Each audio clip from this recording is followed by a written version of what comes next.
using the Air Force. Can we read anything into that? They're doing similar sort of thing the Iranians are doing, I guess, and their allies?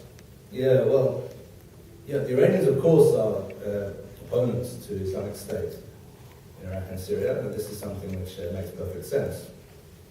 The Iranians are the key factor which explains the survival of Assad regime in Syria, and the Iranians also are key guarantors of the Shia-dominated government in Baghdad. So in every way, and naturally, they are the enemies of the Islamic State, and we shouldn't be surprised to see the evidence now emerging in eastern Iraq of F-4 aircraft taking part in attacks on Islamic State, especially when we consider and when we remember that the most important victories on the ground which have been achieved in halting and to some degree turning back the Islamic State since August in Iraq have been largely the work of the Iranians. Think of the first town, if we remember, to be conquered back from ISIS after its August offensive was a town called Amirli in eastern Iraq.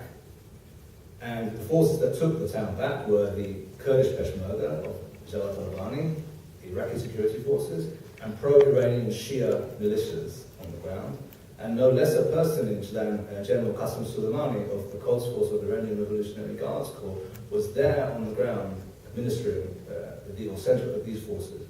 So what took Amirli back was an Iran coordinated force on the ground and the United States Air Force in the air.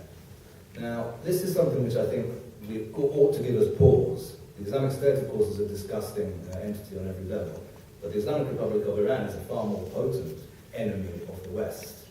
And if a dynamic is developing in which the West is effectively aligning with the Iranians to defeat the Islamic State, this should give us all some careful thought.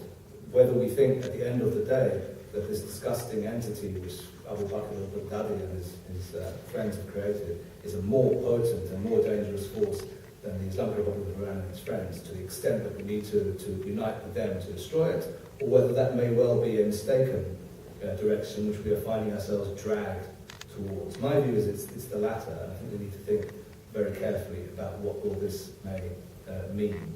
The Iranians are vital to the effort against Islamic State in terms of supporting Iraqi forces on the ground, but the Iranians are operating for themselves. They're not operating in some general, on behalf of general goodwill. Yeah? What they're operating to try to do is to secure the existence of an Iraq dominated by themselves and their friends. Nouri al-Maliki, the outgoing prime minister, of course, was a member of a pro-Iranian party, the Dawa party. He spent many years in Iran during the period of Saddam Hussein. And Haider al-Abadi, the new guy, who we're all told, well, this is a different guy, and he's against sectarianism, the new prime minister, I think, is a member of the same party, who spent the same number of years in Iran as Maliki did. So the Iranians know how to do politics, and they know how to do military activity, and they know how to mix the two to their own benefit. And they're currently engaging in doing that in Iraq, as they've been doing it in Syria with great success over the last 3 years. And as Westerners, we need to be thinking immensely carefully so that we don't end up with a similar situation to what took place in 2003, which is that we, or you, let's say the Western armies, not Israel, but Western armies, go in and destroy dictatorships, Saddam Hussein, and end up actually politically handing the country over to the Iranians. They end up being the big winners.